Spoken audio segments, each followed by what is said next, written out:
Bien, mesdames, messieurs, bonsoir. Merci de votre fidélité. Je reconnais quelques visages. Et puis pour les autres, bienvenue à ces premières rencontres de la médiathèque de l'année. Alors je vous rassure, hein, il y en aura d'autres.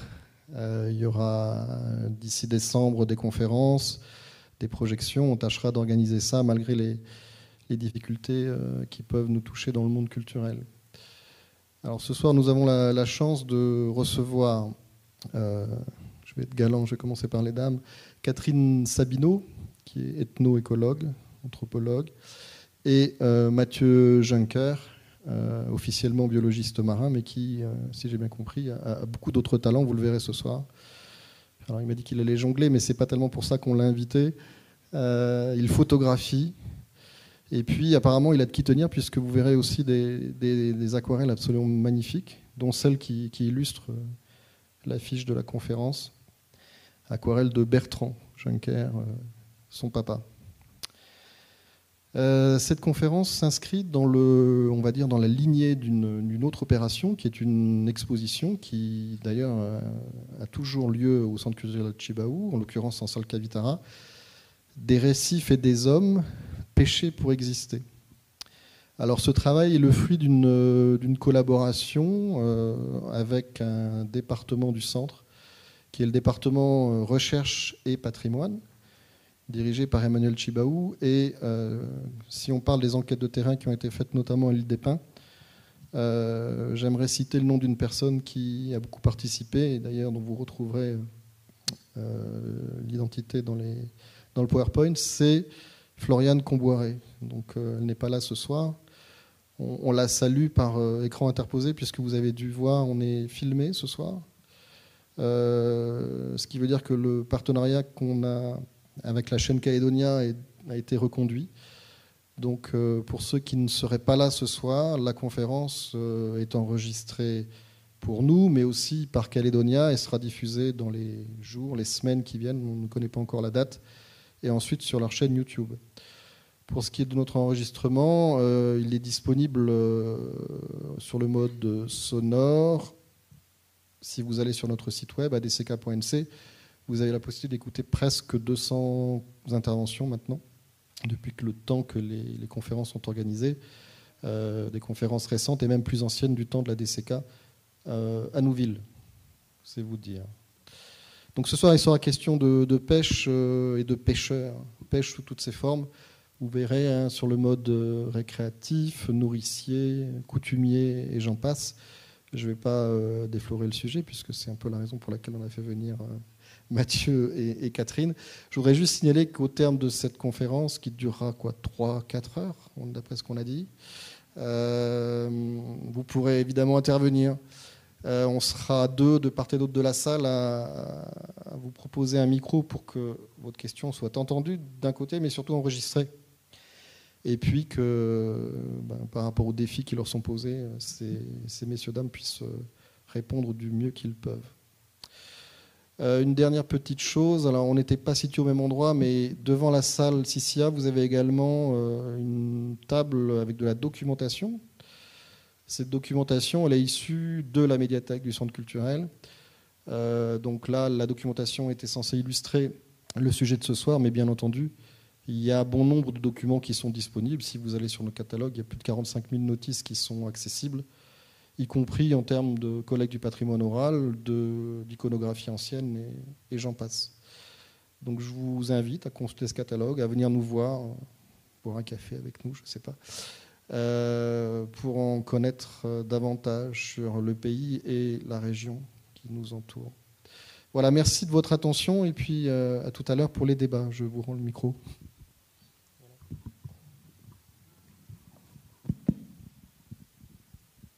Bonsoir et merci à tous d'être venus ce soir pour assister à cette conférence. Merci également au Centre culturel Djibaou de nous accueillir dans cette belle salle. Donc le sujet effectivement de la conférence porte sur la pêche en milieu kanak, et nos conférences qu'on anime Catherine et moi, et une question qui certainement vous taraude depuis de nombreuses semaines, de savoir est-ce qu'il est seulement question de rapporter du poisson. On imagine un peu le suspense, et donc on comptait le lever en fait assez rapidement, parce que la réponse est non. En témoigne cette photo qui a été prise à l'insu de ce pêcheur du côté de Borendi, en train d'extirper du récif des poulpes, ou encore Henriette qui s'apprête à aller chercher les crabes de palétuvier dans la mangrove d'Unjo. Et également notre ami Émile qui lui pêche un bénitier sur l'atoll de Nokanwi au sud de l'île des Pins. Voilà, donc vous avez votre réponse. En fait, il n'est pas seulement question de pêcher du poisson, puisqu'on attrape également des crustacés, des mollusques et des coquillages. Donc on vous remercie beaucoup tous d'être venus ce soir pour cette conférence. On espère qu'elle vous a plu. Et pour ceux qui sont curieux, qui voudront en savoir un peu plus, savoir s'il y a autre chose que des animaux marins dans cet exposé, on vous propose ensemble de dérouler le filet en 6 étapes. Le premier point concernera, on s'intéressera en fait à la science, savoir comment est-ce qu'elle-même porte un regard sur la pêche et les pêcheurs au travers le monde, et puis notamment en Nouvelle-Calédonie. Ensuite, dans le deuxième point, Catherine se présentera, et puis moi, à savoir quel est notre parcours universitaire et qu'est-ce qui nous amène à porter un intérêt sur cette thématique de la pêche et des pêcheurs. Enfin, le point numéro 3, on rentrera dans le cœur du sujet, à savoir finalement qui sont ces pêcheurs. Est-ce qu'ils ont un profil particulier? Est-ce qu'ils ont plusieurs identités? Qui sont-ils? Et puis bien sûr, pêcher, certes, mais à quelle fin? Voilà, donc c'est Catherine qui présentera ce point-là notamment. Le 5e point, nous aborderons ensemble le déroulé de pêche coutumière, dont une qui est exposée effectivement actuellement au centre culturel sur la pêche au méco à l'île des Pins. Et on projettera également un film de Thomas Douchy qu'il a réalisé, qui permet un peu d'incarner finalement ces pêcheurs, de rendre vivant le propos. Et puis enfin, on finira sur certaines pêches dont la pratique a disparu, il y a plusieurs générations maintenant, et d'autres qui se transforment, comme se transforme la société, qui évolue. Voilà. Et puis si vous êtes encore là, au bout de 3 heures donc, et que vous avez toujours passionné par la thématique, eh bien on suggérera quelques pistes pour approfondir voilà, vos connaissances sur cette matière-là. Donc, premier point, pêcheurs sous le regard de la science. Alors, admettez que lorsqu'on parle de pêche, c'est souvent la victime qui vous intéresse.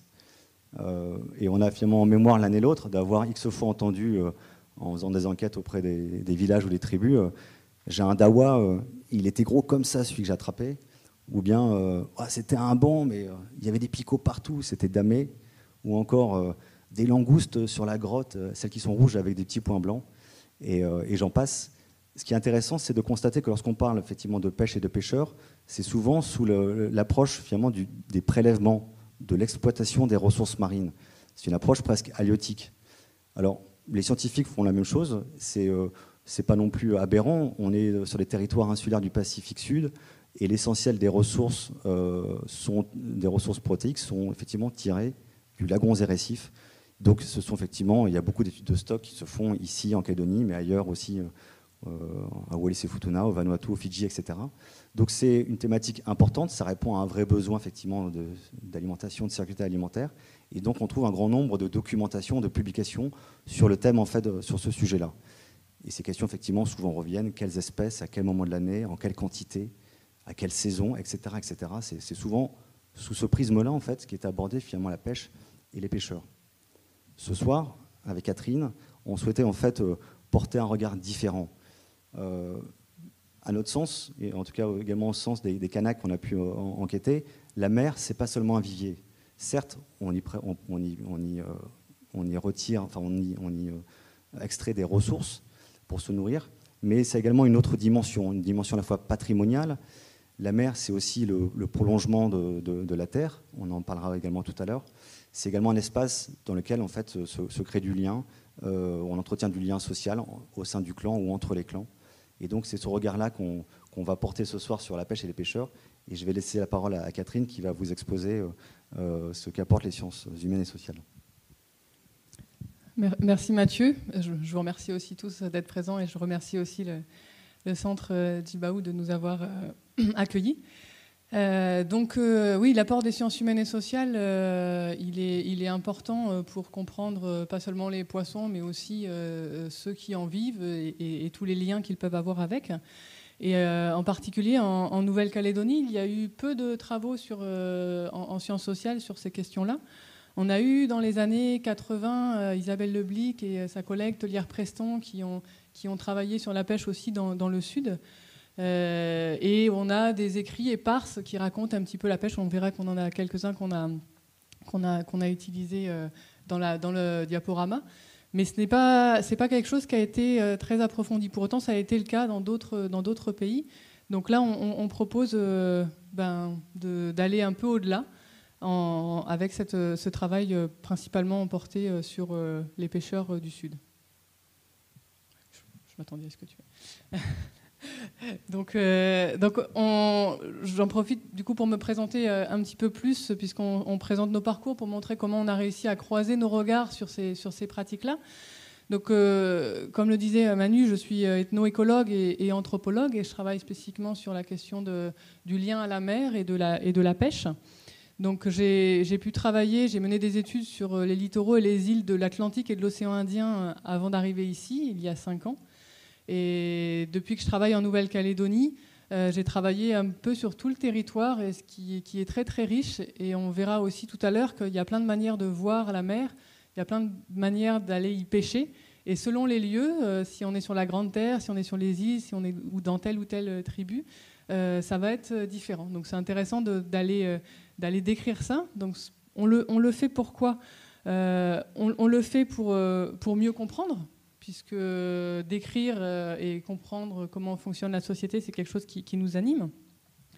On le fait aussi pour faciliter la reconnaissance des savoirs et des pratiques locales, pour apporter, je dis souvent ça, une petite pierre à l'histoire qui sera racontée demain, parce que les anthropologues, ce qu'ils décrivent aujourd'hui, demain, ça sera de l'ordre de l'histoire et ça permettrait d'avoir une trace. Et aussi pour appuyer les prises de décision dans les politiques publiques. Et pour qui nous le faisons ? Pour tous les interlocuteurs avec lesquels on échange d'abord, pour que justement être un peu les porte-parole de ce qu'ils vivent, de quelles sont les réalités localement, mais aussi pour tous ceux qui ont envie d'en savoir plus, et pour ceux qui aussi ont en charge la gestion de l'environnement et la gestion des populations humaines plus généralement. Ce qui est important aussi dans les approches qu'on mène, c'est essayer de toujours articuler les regards de l'intérieur et de l'extérieur. Là, on a eu la chance de travailler avec Floriane Comboiré, qui est de l'île des Pins, et dont c'est le travail de collecter les savoirs. Donc c'était des regards complémentaires, on ne se pose pas les mêmes questions, et donc du coup on va plus approfondir les choses. Et quand il y a des étudiants qui travaillent avec nous, on essaye d'avoir au maximum quelqu'un de l'endroit et quelqu'un d'ailleurs. Et c'est là qu'on avance au mieux et qu'on se rend mieux compte des différentes pratiques. Et enfin, cette petite cette petite phrase qui apparaît à la fin, là, tous les entretiens mènent à la pêche. J'ai beaucoup travaillé sur des travaux qui visaient à comprendre la pêche. On en parlera un petit peu plus tout à l'heure de certains. Mais j'ai aussi travaillé sur d'autres choses liées à la mer, ou liées aux savoirs locaux. Et il s'avère que tous les entretiens menés ici en Calédonie, je pense qu'il n'y en a même pas un, j'ai réécrit tout, mais je pense qu'il n'y en a même pas un qui n'aborde pas la pêche. Donc c'était intéressant de se croiser autour de cette question-là, puisque là on avait un passionné de pêcheur. Oui, mais je sais qu'il y en a un certain nombre dans la salle de pêcheurs également. Donc voilà, un parcours différent. Moi, effectivement, au travers de ma formation de biologiste marin, j'ai certainement eu le travers d'observer le récif et d'écouter les pêcheurs avec finalement un esprit scientifique cartésien. Et il faut aussi avouer que dans les années 2000, date auquel j'ai fait mes études supérieures, ici en Nouvelle-Calédonie, il était souvent de mise, lorsqu'il s'agissait en fait de décrire le cycle de vie, par exemple de poissons coralliens, de miser plus sur des missions en mer plutôt que sur des enquêtes en tribu. Néanmoins, en 2006, les gestionnaires de l'environnement, réunis autour d'une table qui s'appelait Zone Éco, ont fait le pari avec moi de se dire, est-ce qu'on ne pourrait pas enquêter en tribu les savoirs écologiques des pêcheurs pour essayer de répondre à nos questions. Les questions étaient la suivante, c'était quelles sont les zones sur lesquelles les poissons se rassemblent pour pondre leurs œufs. C'était estimé comme des sites clés dans le cycle de vie des poissons, des zones qui pouvaient éventuellement potentiellement être ensuite gérées, mises en réserve, etc. Et donc en fait, je me suis retrouvé à faire beaucoup de terrain depuis l'île des Pins jusqu'à Bélep en faisant la Grande Terre et les îles Loyauté, et de m'apercevoir au travers donc, de centaines d'enquêtes de la profondeur des connaissances de ces pêcheurs-là. Et après, ce qui était intéressant, c'est qu'on m'a demandé en fait, d'aller confirmer ces savoirs en allant plonger. Et donc, je me suis retrouvé l'année suivante, effectivement, sous l'eau, avec certains camarades qui sont ici dans la pièce, je les remercie. Et on a pu effectivement observer que leur témoignage correspondait en fait avec la réalité des choses. On avait effectivement la plupart des espèces qui ont été décrites, qu'on retrouvait, nous, à l'endroit qui était indiqué, à la période qui était indiquée, et qui était là, effectivement, pour frayer. Et donc, je mesurais, si vous voulez, voilà, à la fin des années 2000, en fait, l'intérêt de recueillir ces savoirs écologiques. Vous avez ici, effectivement, une carte volontairement très, très à petite échelle pour pas que vous repériez tous les bons coins de pêche. Mais ce sont effectivement les zones de frais en province nord qui étaient recensées. On a pu effectivement vérifier sur 10 sites la réalité de leurs propos. Et donc, je trouvais effectivement vraiment intéressant de recueillir ces savoirs liés à la pêche pour finalement éclairer à la fois le biologiste marin que je suis, mais les gestionnaires au final pour une gestion des ressources. Voilà, je redonne la parole à Catherine, je crois, pour la diapositive sur la méthode. Belle mémoire. Donc, la méthode, j'ai un petit peu parlé du fait que c'était intéressant d'être avec quelqu'un de l'endroit et quelqu'un de l'extérieur. Après, là, la méthode d'anthropologie en général, c'est qu'on a un thème de recherche, une question de recherche. Ici, comprendre et rendre compte dans le cadre de l'exposition en particulier, mais plus généralement des travaux de recherche qu'on mène, rendre compte de la place de la pêche en milieu kanak. Donc on arrive avec une question, on produit ensemble un guide d'entretien avec une série de questions qui soient relativement ouvertes pour que la personne puisse s'exprimer librement à ce propos-là et qu'on puisse aller au-delà que ce qu'on a nous-mêmes dans notre propre tête. Avant de commencer tout travail, il est bien sûr essentiel d'avoir l'accord des habitants des lieux, et en particulier en tribu des autorités coutumières. Donc c'est les différentes étapes qu'on va amener avant de commencer le terrain.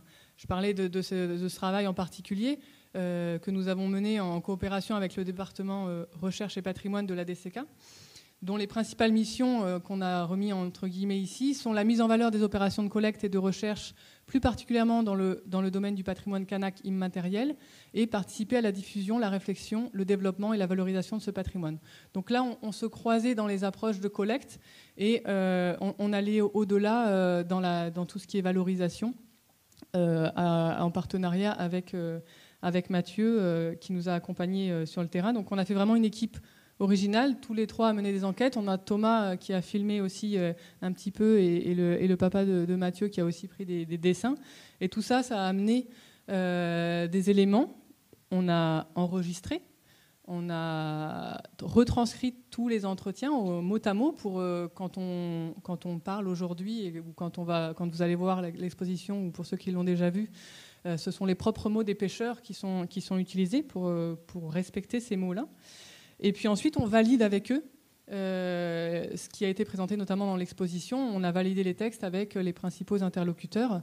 Et pour cela, Floriane Comboiré, donc de la DCK, était une actrice clé parce qu'elle connaît très bien les gens, parce que c'est son métier aussi. Et ça a permis de présenter il y a quelque temps l'exposition avec même les pêcheurs qui étaient présents. Donc voilà, je suis allée un petit peu au-delà de juste la méthode d'anthropologie parce que c'est intéressant d'avoir le contexte de tout notre travail. Et bien sûr, il est important de savoir que tout n'est pas dans les livres et tout n'est pas dans les expositions. Et il y a des choses qui ne se disent pas, il y a des choses on ne sait pas, il y a des choses qu'on sait mais qu'on ne divulgue pas puisque les personnes ont demandé à ce que ça reste chez eux.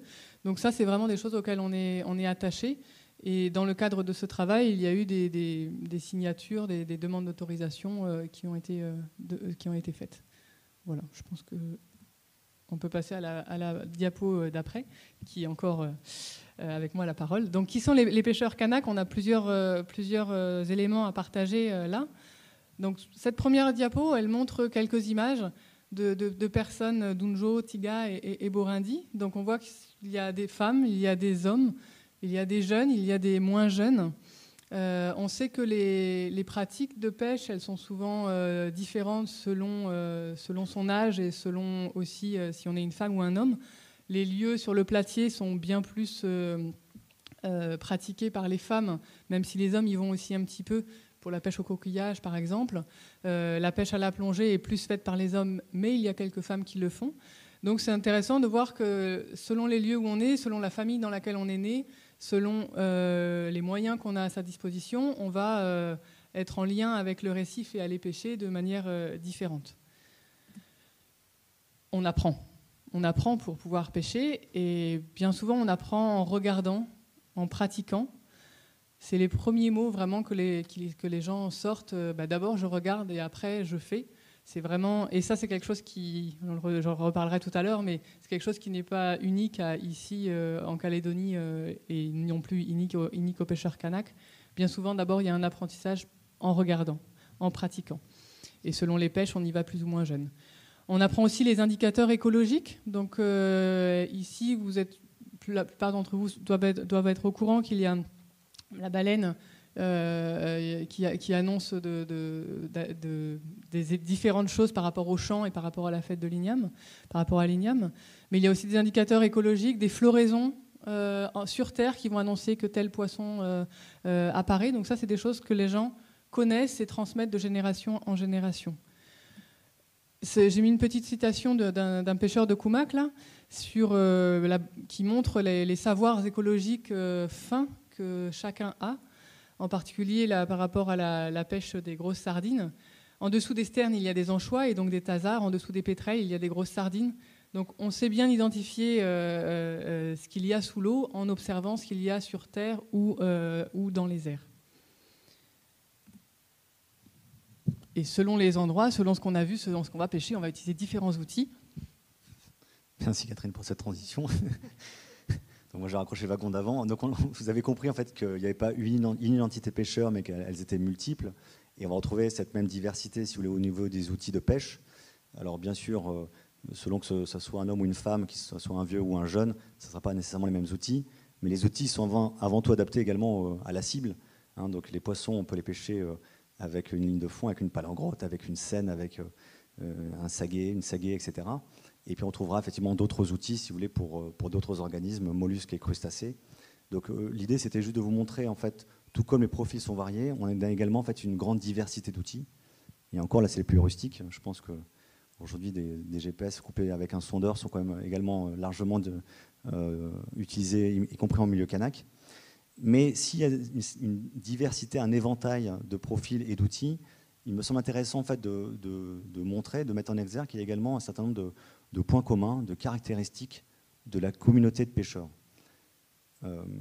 Et le premier point, c'est le coin de pêche. Alors le coin de pêche, je pense que chacun a sa définition. Je l'ai cherché dans le dictionnaire, mais je ne l'ai pas trouvé. Donc il faudrait interroger ici les nombreux pêcheurs dans la salle. Donc on pourrait peut-être quand même convenir qu'un coin de pêche, c'est comme là, en fait, où on est quasiment assuré, quand on y va, de trouver du poisson, ou en tout cas ce qu'on y cherche. Voilà, donc généralement, on n'a pas un coin de pêche, mais plusieurs. Et ces coins de pêche, lorsqu'on vient effectivement taper dans un coin de pêche, l'exploiter, il est habituel de le laisser plusieurs semaines, voire plusieurs mois, qu'il se réapprovisionne avant de retourner dessus. Voilà, donc les coins de pêche, je veux dire, c'est pas spécifique aux pêcheurs kanak, mais c'est quelque chose effectivement qui est quand même bien admis, et la plupart des pêcheurs ont leur coin de pêche. Ce qui est intéressant, c'est que ces coins de pêche, ils sont également associés à une connaissance du milieu. Et là, sur la photo du bas, sur cette diapositive, vous constaterez en fait que c'est une algueraie au sud de l'île des Pins. Et en fait, ces algues, elles sont consommées par des poissons qu'on appelle les mécois, le canos pour les scientifiques. Et en fait, les pêcheurs nous ont raconté qu'ils venaient carrément faire des sillons. En fait, en broutant les algues, on voit leur passage avec des sillons. Ce qui en fait est assez surprenant, c'est qu'on nous dise que des cochons sont passés dans une forêt et qu'on voit leurs marques au sol, qu'ils ont retourné à la litière. A priori, tout le monde le sait. Savoir effectivement que des poissons, on peut les suivre à la trace et leurs sillons. Voilà, ça témoigne en tout cas d'une bonne connaissance, ne serait-ce que des zones de nourrissage de ces poissons.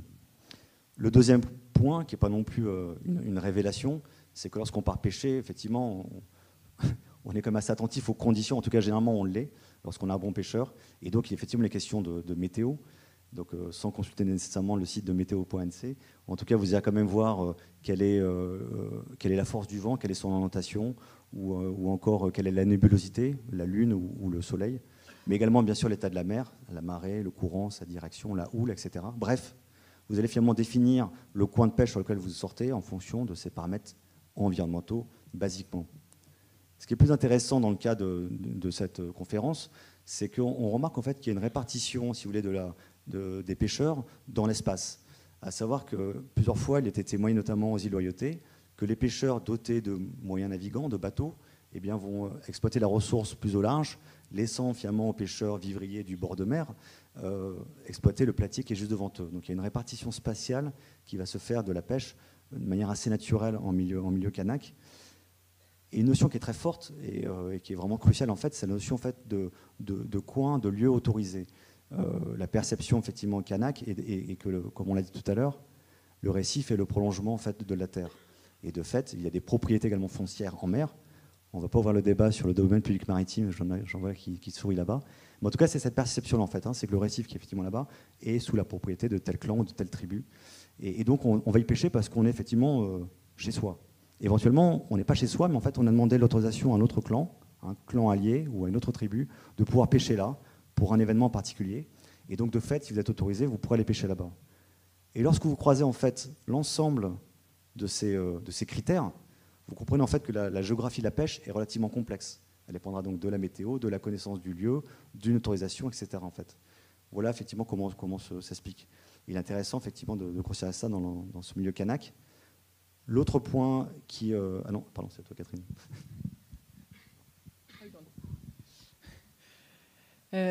L'autre point, j'avais pas la transition comme ça.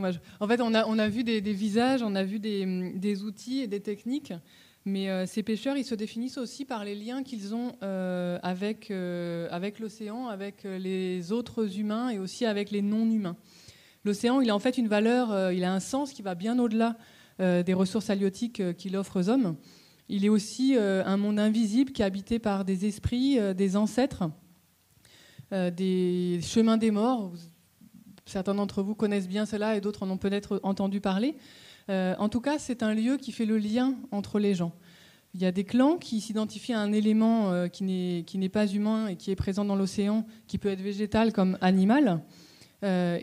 Et donc ça peut être le requin, la carangue, le maquereau. On en reparlera un petit peu tout à l'heure, mais ce qui est intéressant de savoir, c'est que tout fonctionne dans la société kanak de manière dualiste, c'est-à-dire par deux. Hommes et igname sont liés, femmes et cocotiers, feu et eau, sec et humide, requin et carangue, baleine et igname, tortue et igname, et j'en passe. Et on voit que des fois, il y a des éléments de la mer et des éléments de la terre. Donc ça fait aussi le lien avec ce que disait au démarrage Mathieu sur le lien terre-mer et le fait que c'est quelque chose qui n'était pas délimité comme dans les institutions publiques et qui pose parfois des petits soucis de tension, on va dire, parce qu'il y a des tensions autour de ces questions de légitimité. En tout cas, ce qu'il faut retenir, c'est que respecter les lieux et les êtres qui les habitent, c'est un devoir pour tous. Et les pêcheurs qui ont un lien encore plus fort à la mer, pour eux, ils ont toute une connaissance sur ces marques de respect, ces normes qui accompagnent les pêcheurs. Et on en a juste quelques exemples à partager. Je vais laisser la parole à Mathieu pour ça. Oui, donc on va commencer par le respect des lieux. On va prendre comme exemple, au large de Pointe-Dimier, il y a un îlot qui s'appelle l'îlot Fotaba. Il appartient en fait à la tribu de Pahama et au clan Pomo. Et lorsque vous allez en fait pêcher dans la région de cet îlot-là, en fait, vous devez débarquer sur l'îlot pour rencontrer le bernard l'ermite que vous voyez illustré ici. Donc c'est un bernard l'ermite terrestre qui est rouge avec des soies assez bien marquées, qui est assez commun là-bas. Il n'est pas tout seul sur son îlot, ils sont plusieurs. Et certainement, en fait, il incarne l'esprit des ancêtres. Et donc, vous allez effectivement débarquer sur l'îlot et non pas vous demander l'autorisation, mais vous l'informer de votre activité. Voilà, je viens. Alors, ils disent effectivement, enfin, les pêcheurs, c'est le témoignage d'André qui est en photo, ils parlent non pas de discussion habituelle entre les hommes, mais de conversation silencieuse. Ce sont ses propos. Et donc, s'engage une conversation silencieuse où, en fait, on lui explique au bernard l'ermite qu'on a emporté la Seine là, dans le bateau et qu'on voudrait aller pêcher quelques dawas sur le platier de l'îlot. Et puis en fait de laisser ensuite généralement quelques reliefs de son repas pour nourrir le bernard l'ermite. Et ainsi, une fois effectivement que cet acte a été fait, ce geste en fait qui marque un respect vis-à-vis des ancêtres, vous avez apparemment de fortes chances d'avoir une pêche fructueuse. Un exemple en fait un peu similaire qu'on a recueilli à l'île des Pins est celui en fait qu'il est formellement interdit de jeter quoi que ce soit par-dessus une pirogue. Alors, bien sûr un détritus, mais ça peut être aussi un caillou, ça peut être aussi de la nourriture ou autre chose. Et ces deux exemples, qu'ils soient pris finalement sur un îlot ou sur la mer, marquent le respect le respect pour la mer et surtout pour tout ce qu'elle contient, qu'il soit visible ou comme disait Catherine, en fait, qu'il soit invisible, l'esprit en fait des ancêtres. C'est quelque chose d'extrêmement fort en fait, hein, de ce respect qui est revenu en fait régulièrement dans les entretiens. L'autre point que j'ai découvert et que je trouve assez rigolo, on va dire, c'est effectivement le respect des habitudes alimentaires. Il faut savoir que lorsque vous allez à nouveau dans la région de Pointe-d'Imier, comme disent les pêcheurs, il n'y a pas de souci si vous embarquez avec vous sur le bateau des litchis, une mangue, un pamplemousse et même certains tubercules. Ça ne pose pas de problème. En revanche, ils nous ont mis en garde, jamais, ils mettent dans les yeux, hein, jamais vous emportez un ananas. Et encore moins, en fait, des pommes canaques ou de la canne à sucre ou des bananes mûres. Une banane verte, ça passe, mais pas une banane mûre. Et les oranges, elles ont un statut particulier. Vous pouvez emporter des oranges si c'est les vôtres, mais si sur le chemin qui vous mène à votre bateau, vous croisez quelqu'un qui vous propose des oranges, il faut les refuser parce que lui reste à terre, il sera peut-être jaloux de vous savoir partir en mer, et en fait, elles vous porteront peut-être malchance. Voilà. En tout cas, c'est ce qu'ils disent. Il t'arrivera des ennuis quand tu seras en mer, et apparemment, ils en ont connu un certain nombre. Si bien qu'on retient en fait de cette diapositive, qui est en fait également le respect et qui finalement se traduit sous forme de code alimentaire, que si un jour vous êtes amené à embarquer en mer avec des pêcheurs, eh bien, effectivement, mieux vaut connaître les plats régionaux, parce que ces normes qui sont entre guillemets celles de Pointe-d'Imier sont également très différentes de celles que vous trouverez à l'Île des Pins ou au Véa. En fait, il y en a d'autres. Il y a d'autres habitudes alimentaires. Il faut juste en fait les connaître. Mais ça fait partie en fait un petit peu, si vous voulez, c'est l'apanage des pêcheurs, c'est la communauté avec ces normes-là. L'autre diapositive, en fait, c'est la seule qu'on n'a pas réussi à illustrer. On a cherché à faire des photos et en fait, on n'y est pas parvenu, donc je m'excuse en fait. Mais il paraît-il que l'abstinence en fait est gage de succès pour la pêche. Et donc les pêcheurs, généralement la veille du départ en mer, s'abstiennent en tout cas d'aller voir des femmes. C'est ce qu'ils prétendent. Et apparemment la pêche est d'autant meilleure. Voilà. Par contre, je pense qu'après avoir pêché, il est possible de... Et la dernière diapositive. Donc voilà, donc en fait, c'était également, comprenez dans cette diapositive, c'était également en fait une sorte de marque de respect en fait avant de partir en mer. Voilà. On est déjà en fait en mer. Ce point-là, en fait, c'est pas une norme, c'est plutôt en fait une caractéristique commune qu'on a retrouvée chez les pêcheurs canaques, que ce soit des îles ou de la Grande Terre, c'est la discrétion. On roule pas des mécaniques lorsqu'on part pêcher. On dit pas demain je vais aller pêcher. Au contraire, c'est en toute discrétion, c'est sur la pointe des pieds. Et notamment ici, on est à Pundaouia, en fait, c'est-à-dire dans la baie de Saint-Joseph, au sud de l'île des Pins. La pêche au mécois dont on parlera tout à l'heure, elle se fait vraiment. Les pirogues partent à l'aube, quelquefois même la nuit, avant que le jour se lève. Et lorsque les autres clans terriens, en fait, se réveillent, mais ils voient que les pirogues sont déjà loin.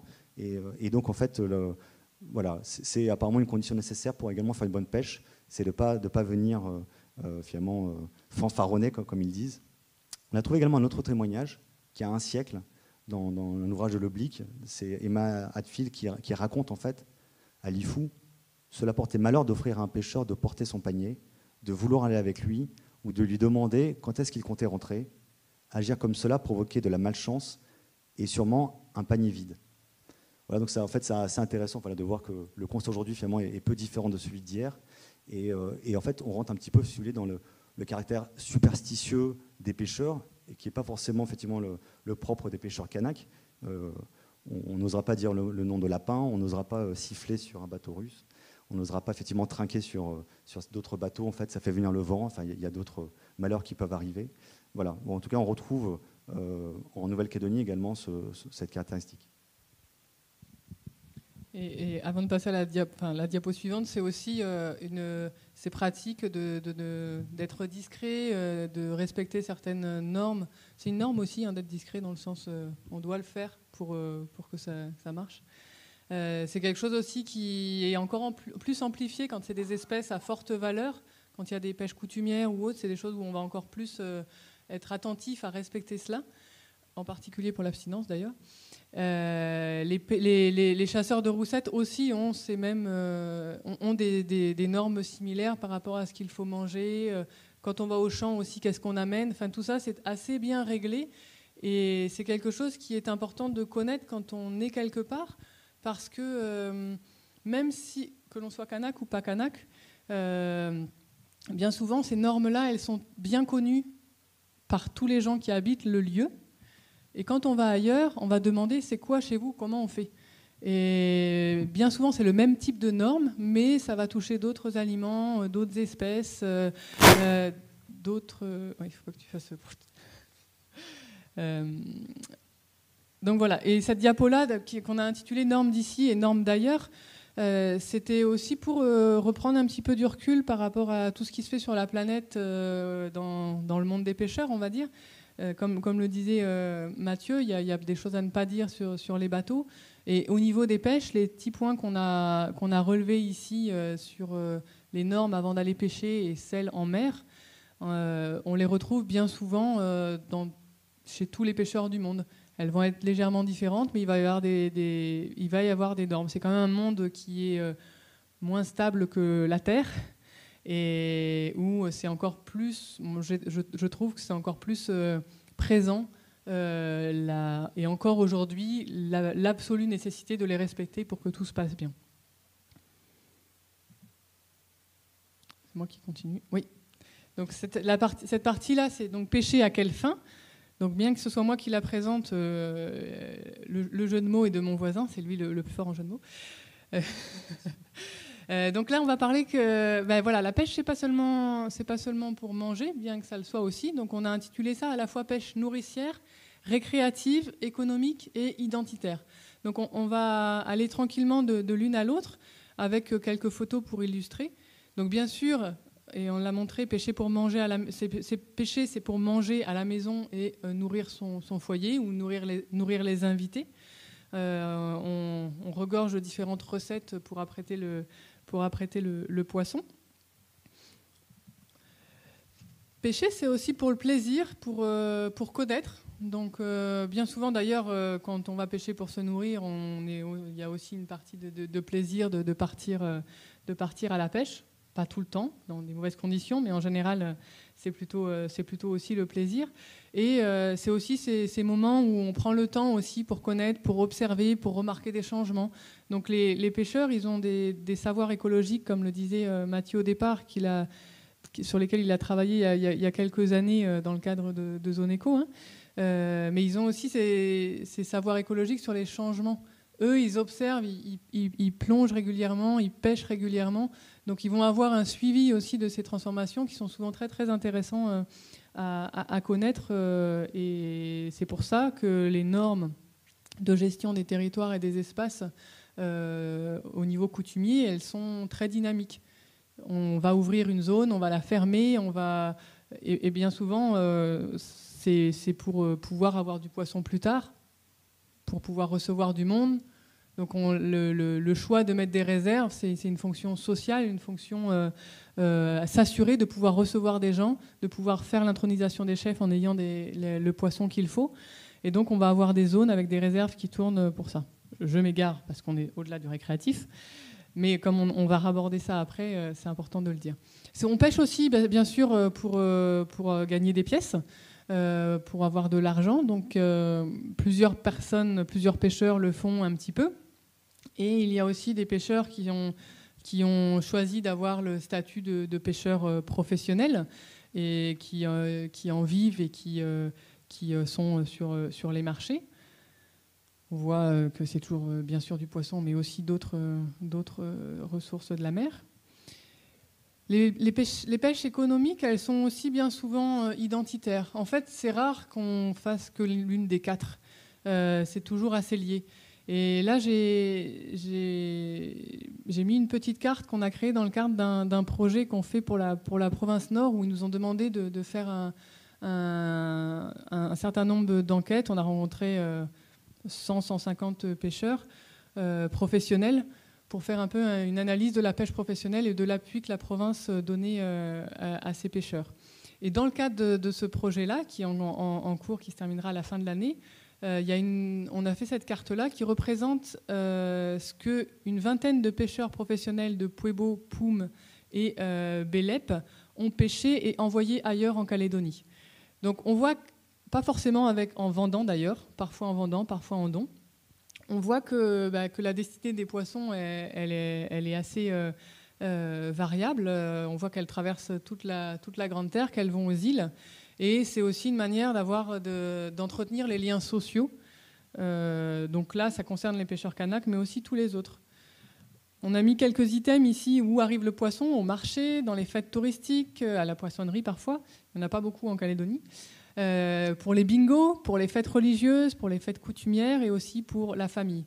La famille, c'est intéressant comme petit point à relever. Bien souvent, on a des enfants qui vont être scolarisés loin de l'endroit où ils ont grandi et ils vont être hébergés sur place. Et donc, c'est aussi envoyer la glacière pour pouvoir nourrir les enfants à ce moment-là et maintenir en même temps le lien avec la famille qui les héberge. Donc, c'est tout un ensemble. Les pêches, elles sont aussi très fortement identitaires et aussi parfois uniquement identitaires. Donc il y a des liens sociaux à travers tout le caillou, comme je le disais, entre tout le monde, mais aussi entre les clans Kanak, entre les tribus. Et en particulier, il y a des liens qui doivent se renouveler, être entretenus par le fait d'amener du poisson. Vous avez tous entendu parler, il y en a qui en sont peut-être dans la salle, des clans pêcheurs, des clans de la mer. Ces clans ont un rôle particulier, un lien particulier à la mer. Ils pêchent pour honorer un rôle, pour honorer une fonction. Quand il y a une cérémonie coutumière, un mariage, une fête de l'igname, une intronisation, un deuil, chacun a son rôle dans la société kanak et les pêcheurs doivent amener du poisson. Et s'ils ne le font pas,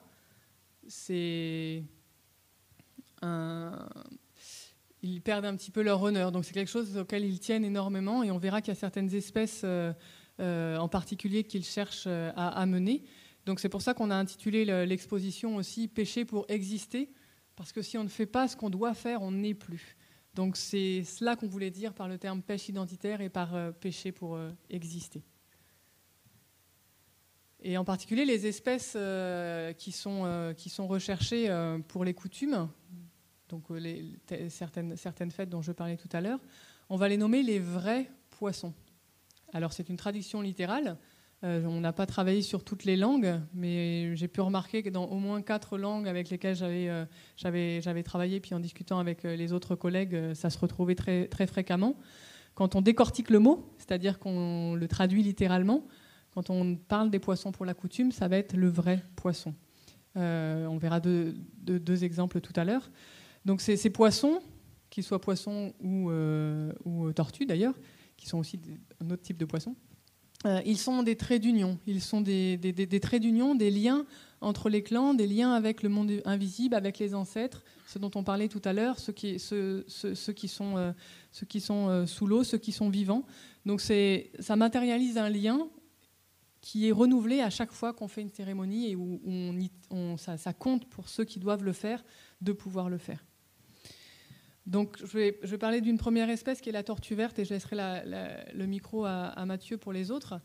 La tortue verte, donc, comme je le disais tout à l'heure, en cougné, donc c'est en bas à gauche de la diapo, ça se dit Deo, donc je pense que d'autres le prononceraient mieux que moi, mais donc si on le traduit littéralement, c'est vraie tortue, c'est celle qui est attendue pour la fête de l'igname, qui marque le début de l'année pour les Kanaks et qui est un moment pour je me répète, mais c'est vraiment quelque chose qu'on a voulu faire passer pour renouveler ces liens et marquer qu'on est toujours un homme debout, qu'on est toujours là avec sa place dans la société. Merci Catherine. Donc là, on est toujours finalement à l'île des Pins et parmi les espèces qui sont pêchées pour la coutume, qui sont certainement assez nombreuses, certaines effectivement ont un statut. La tortue est indispensable, on l'a vu tout à l'heure pour la fête de la Nouvelle Igname. Le mécois aussi, en fait. Alors, c'est pas le mécois qui est en fait un prédateur qui est entré dans le lagon ici. En fait, ça s'écrit micois, ça se prononce mécois en langue de Cougné. Donc, c'est le Canos canos. En fait, c'est un poisson qui est assez impressionnant. Il fait la taille d'un homme, il fait 1m80, il pèse 15 kg, il est extrêmement puissant, il peut sauter à plusieurs mètres au-dessus d'un filet. Si vous percute, vous allez légèrement à l'hosto, et c'est déjà arrivé à l'île des Pins. Et en fait, il est prestigieux de par son comportement. C'est un poisson extrêmement farouche. Un bruit en fait sous l'eau, l'ombre d'un mât en fait suffit à les effrayer.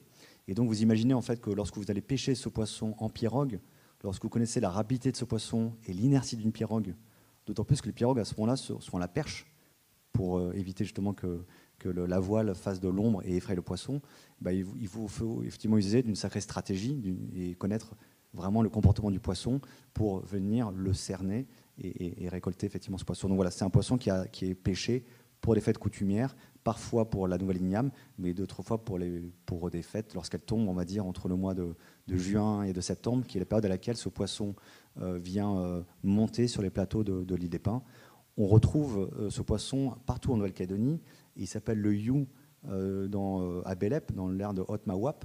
Et j'avais également entendu parler d'histoires autrefois où les femmes dansaient sur la plage, la danse du you, et les vibrations de leurs pieds en fait, dans le sable attiraient le poisson proche de la mer, et les hommes chargés de leur filet avec des flotteurs en borao et puis des lestes en coquillage venaient finalement cerner le poisson sur le bord de mer. Voilà, donc c'est une espèce qu'on retrouve et qui était finalement pêchée pour certaines cérémonies. Un autre vrai poisson, c'est le mulet, qui est donc, à la différence du mécois, un poisson extrêmement commun en Nouvelle-Calédonie et qui a l'avantage d'être une ressource prédictible.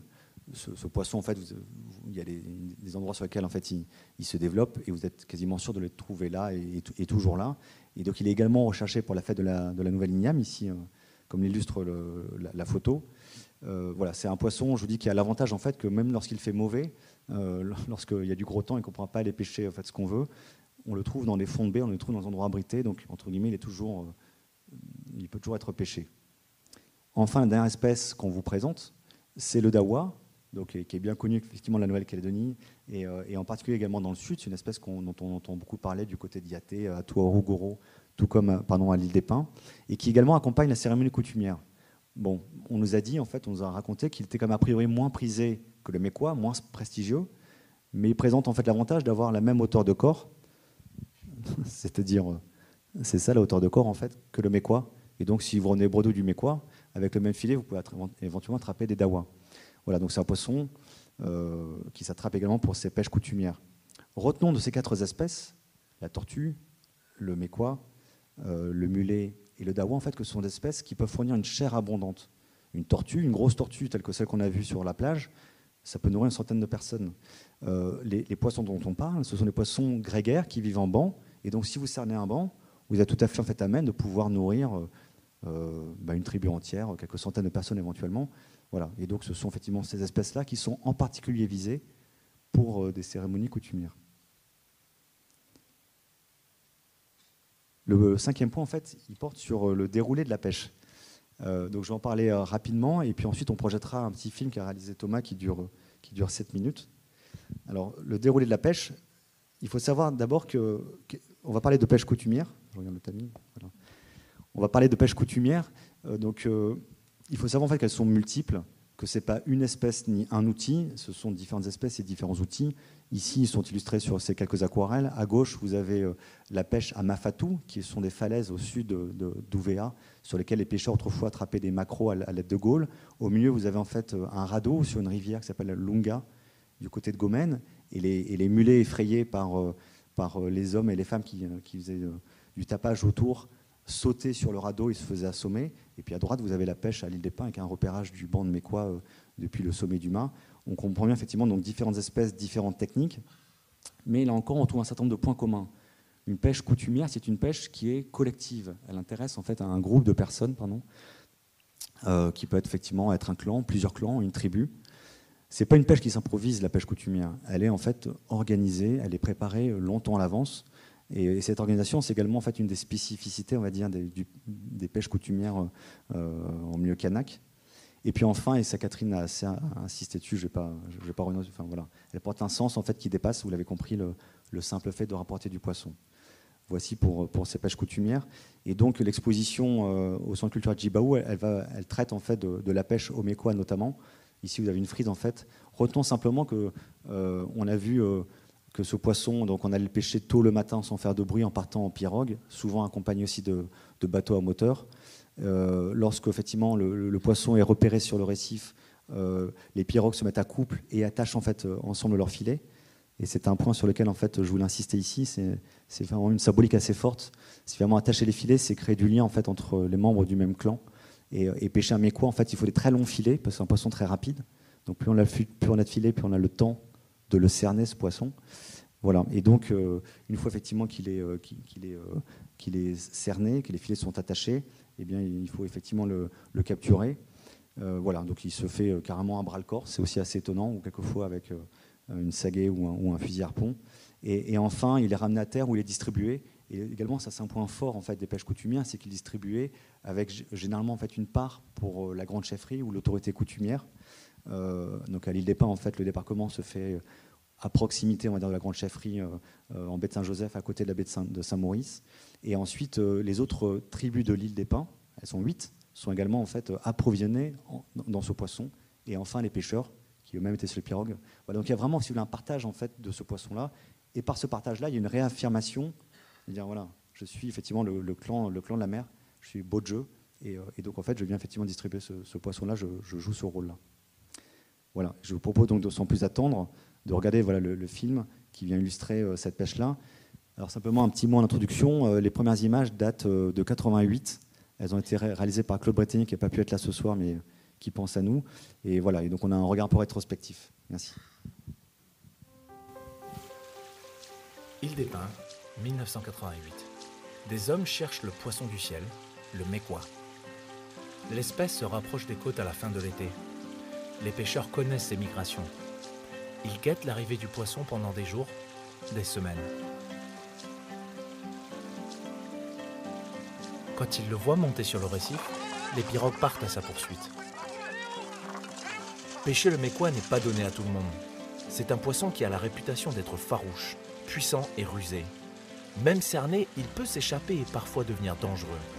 C'est un adversaire de taille, un poisson de prestige que seul le clan de la mer, qu'on appelle les Bodje, peuvent pêcher.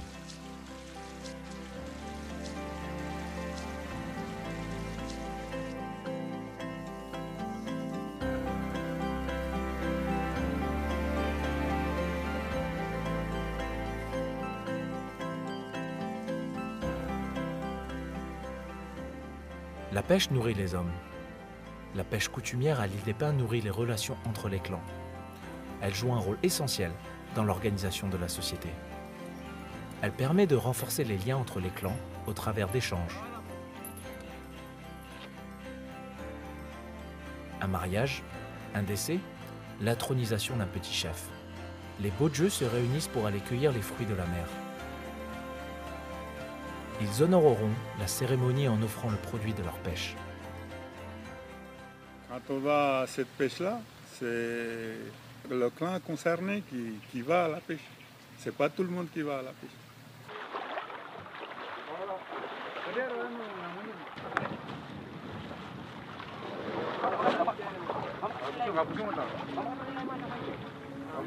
Aujourd'hui, les pêcheurs recherchent le mulet. En mer, chaque étape a son importance. Le départ des pirogues de Pudawiya, la recherche du poisson, le lâcher du filet, le partage du poisson.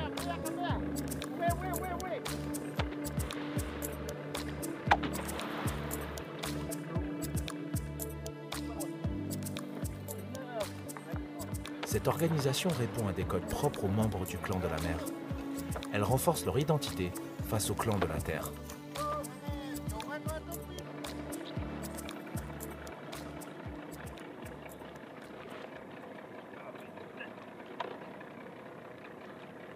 Notre champ, c'est la mer, et vice-versa. Les autres, ils font les champs d'igname, c'est un échange, au fait. Vous voyez, on arrive avec le poisson, eux, ils nous donnent les ignames pour nous, pour repartir à la pêche.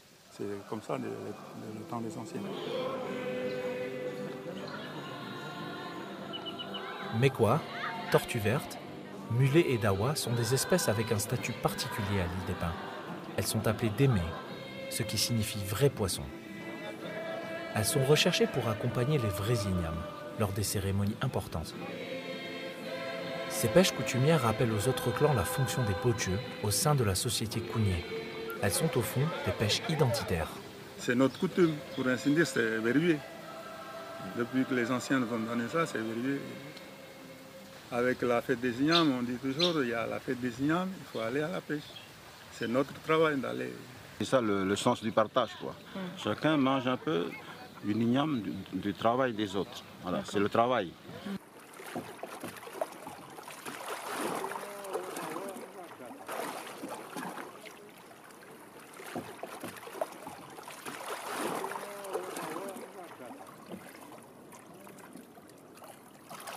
appelle des signaux qu'on fait la pêche au Mécois. Ça fait partie de la coutume. C'est le complément de l'igname.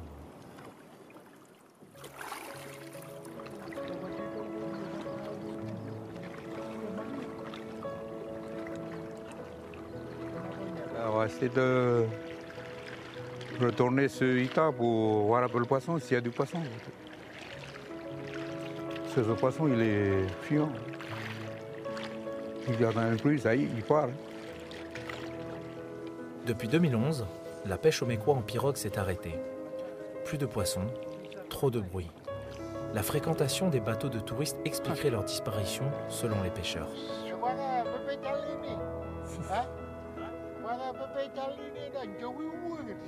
À la saison de Mécois, tu arrives, tu vois le Mécois sur le bateau. Et tu attends la bonne marée pour pouvoir poser le filet et l'attraper.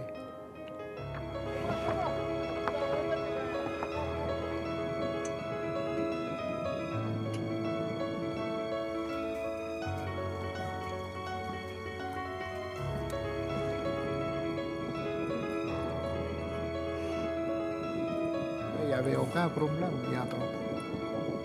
On ne pêche plus comme avant, c'est fini.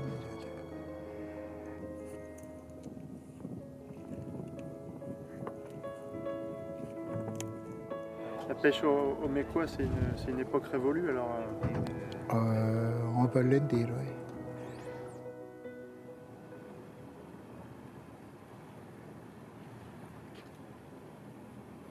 Les jeunes de la tribu, ils sont intéressés par la pêche. Le Mécois sur les pirogues. Ils veulent qu'on garde ça. On garde parce que c'est notre coutume. Les vieux ils disaient, nous, on n'a pas de champ en terre. Notre champ, c'est sur le récif. Et les jeunes, ils veulent qu'on continue à le faire, qu'ils puissent un jour faire à notre place, qu'ils ne seraient plus là. Et les petits-enfants.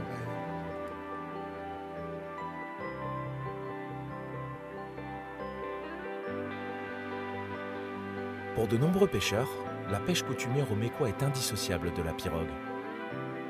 Depuis quelques années, des jeunes montrent une volonté de se réapproprier les savoirs essentiels à la pêche en pirogue. Tout récemment, la Grande Chefferie a décidé d'interdire la fréquentation de l'atoll de Nokanwi, qui accueille d'habitude les Mécois sur le chemin de leur migration. Cette mobilisation permet d'entrevoir un espoir que la pêche coutumière au Mécois, ainsi que les valeurs qu'elle porte, traversent encore des générations.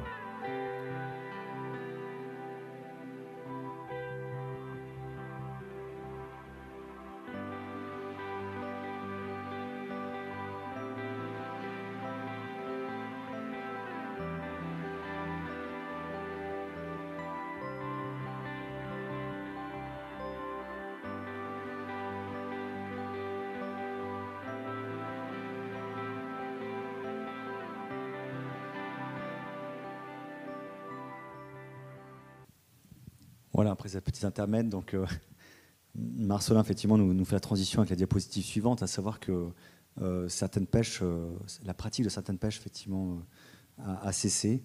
Et c'est le cas ici, en fait, vous êtes toujours à Mafatou, au sud d'Ouvéa, et ces pêcheurs, imaginez en fait qu'ils étaient une cinquantaine là, sur le long des falaises, assis, les jambes brinque-ballant au-dessus du vide, et avec leur gaule en fait attraper des maquereaux qui jetaient dans les broussailles derrière eux. Bah, cette pêche en fait a disparu il y a environ 3 générations. Et c'est également le cas en fait pour la pêche à Gomène, qui se faisait en fait le long de ce cours d'eau depuis la zone estuarienne où les mulets étaient poussés dans le cours d'eau. Ils remontaient le cours d'eau jusqu'à des cuvettes naturelles, et là ils étaient pêchés avec le radeau. Cette pêche a également disparu autour des années 50. Et donc la question qu'on a posée Catherine et moi, c'est de savoir pourquoi elles disparaissent. En fait, on leur a posé la question, et on était surpris en fait, en tout cas moi je l'étais, d'avoir cette réponse-là. C'est parce qu'en fait la coutume n'est pas respectée. Et pour illustrer en fait, leur propos, ils disaient voilà, à Mafatou ici, au sud d'Ouvéa, il était interdit en fait de se baigner, de faire du bruit ou de jeter des choses dans l'eau.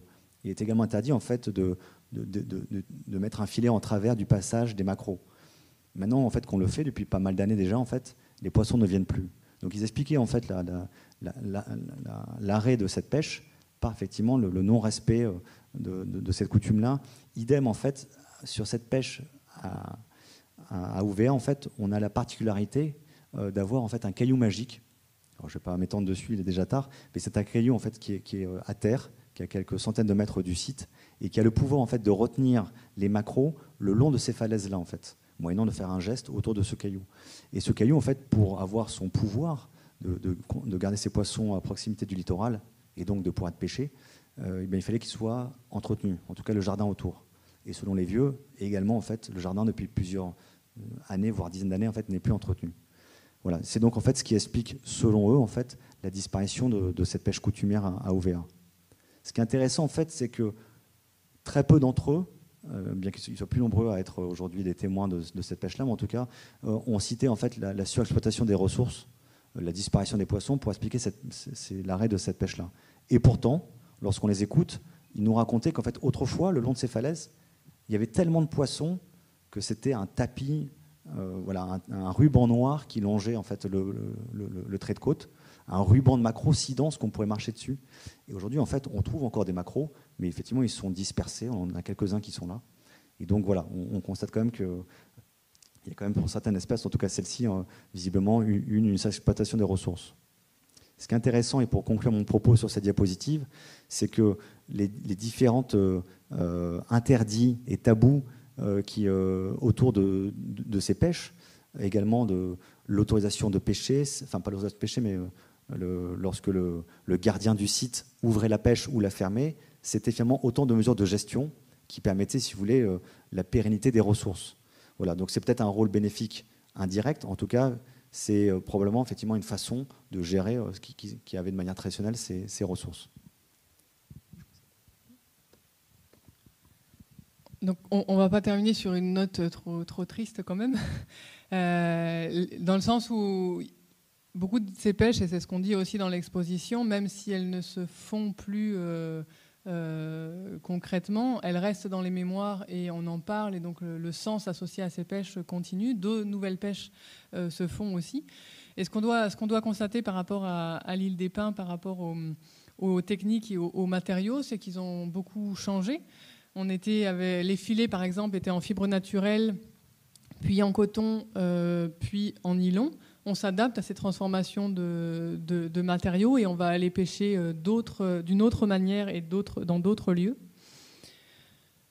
Les pirogues en bois se sont vues, ont manqué disparaître, mais elles sont toujours là, pour plein de raisons différentes dont on parle dans l'expo, mais je ne vais pas les dévoiler ici pour vous inviter à aller à l'expo.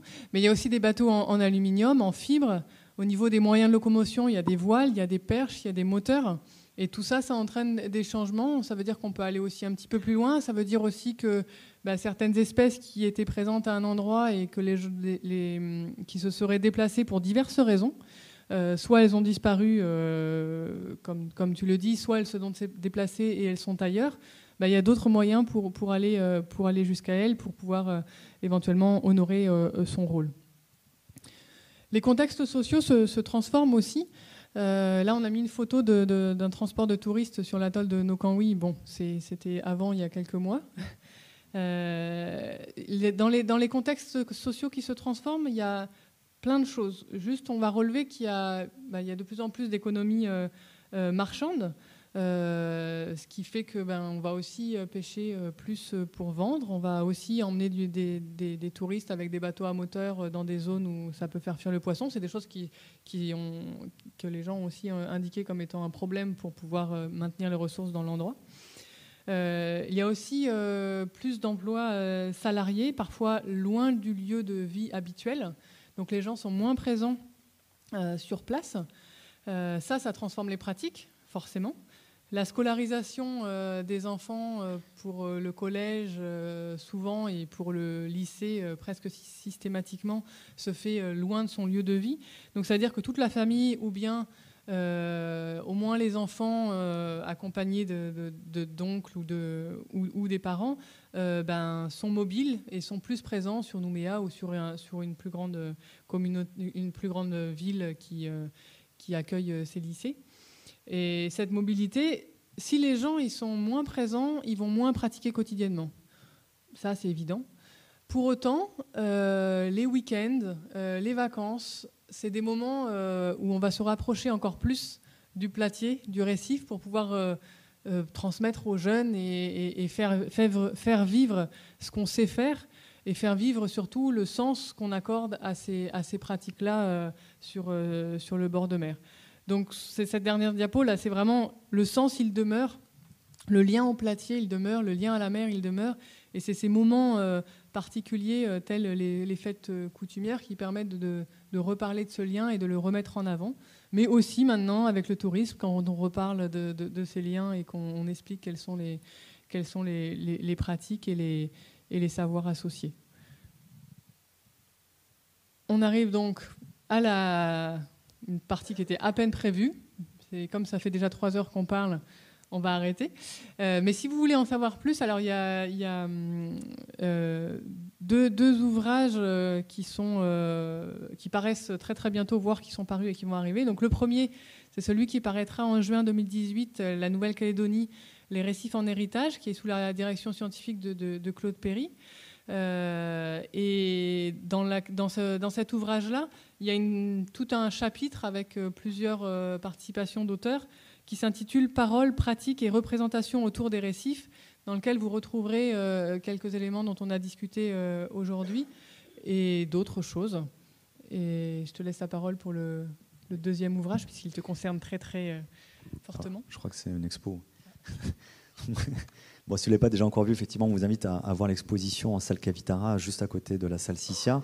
Elle est en fait au mur du centre culturel jusqu'à la fin du mois de mai, le 28, et ensuite partira en itinérance. Donc je remercie Pétello qui est ici de nous avoir accompagnés dans cette aventure.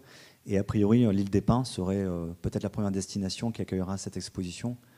C'est chouette et aussi bien normal parce que ces nombreux pêcheurs ont beaucoup contribué. Au début, ça a été effectivement vu un peu sous l'angle d'une contrainte, et petit à petit, ils se sont pris au jeu.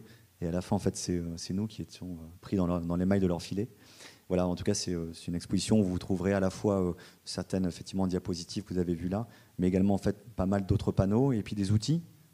C'est intéressant de se rendre compte de ce que c'est qu'une pierre à magie, d'un filet en fibre naturelle, ou encore de la dimension d'un gouvernail, d'une pirogue. Voilà. Et puis enfin, effectivement, pour finir, un ouvrage que j'ai ici. Alors, il doit être précieux cet exemplaire parce que c'est le premier. Voilà. Il y en a 1000 qui doivent arriver demain par un bateau sur les quais de Nouméa, en fait. Donc, Des récifs et des hommes, c'est un ouvrage en fait qu'on a écrit avec mon père qui a fait les illustrations, les peintures, et qui sera donc disponible, on va dire, sous une quinzaine de jours dans les bonnes librairies de la place. Et voilà, donc il fait 176 pages. Et si vous souhaitez effectivement réserver un exemplaire, je vous invite en fait à voir Corinne en haut de la salle tout à l'heure, qui pourra prendre effectivement les inscriptions, en tout cas les souhaits de disposer d'un ouvrage. Donc il raconte, si vous voulez, au travers d'une quinzaine de nouvelles, des anecdotes, on va dire, savoureuses, qui se transmettent au cœur des familles calédoniennes. Donc ce n'est pas que la pêche coutumière en milieu kanak. On ira en fait de Puebo jusqu'à l'île des Pins, en passant par Tiga, à rencontrer finalement différents types de pêcheurs, différentes pratiques, et chacun de raconter en fait un moment fort qu'il a vécu. Voilà. Donc c'est effectivement un long aboutissement, et 3 des histoires de ce livre sont celles dont on a parlé un petit peu ce soir, à l'île des Pins, à Gomène et à Ouvéa, et puis également les 12 autres. Voilà, mais écoutez, cette fois-ci, c'est la dernière diapositive, c'est promis, c'est celle de la fin. On vous remercie 1000 fois en tout cas pour votre attention. Je ne sais pas s'il y a des gens qui sont déjà endormis ou des gens qui ne sont pas encore partis. On est effectivement à votre disposition pour écouter vos nombreuses questions. Merci.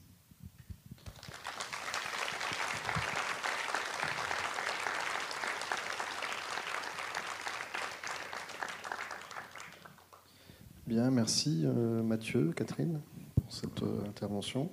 Comme je vous le disais tout à l'heure, on est 2 de part et d'autre de la salle à disposer de micros. Donc si vous avez des questions, il ne faut surtout pas hésiter. Je pense que j'ai peut-être une précision pour la fin des Mécois. C'était une fin annoncée de toute façon, puisque ce sont des poissons de haute mer qui prennent un risque énorme pour venir presque s'échouer pour frayer. Et à force de les pêcher dans ces conditions-là, on est sûr de fermer le robinet.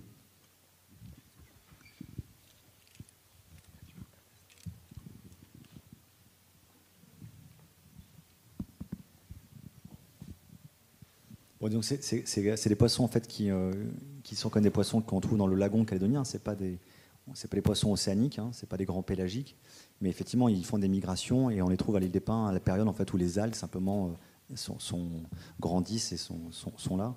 Il n'y a pas de véritable, il n'y a pas d'exploitation, je veux dire, industrielle a fortiori de ce poisson-là en Nouvelle-Calédonie. C'est un poisson qu'on ne trouve pas sur le marché.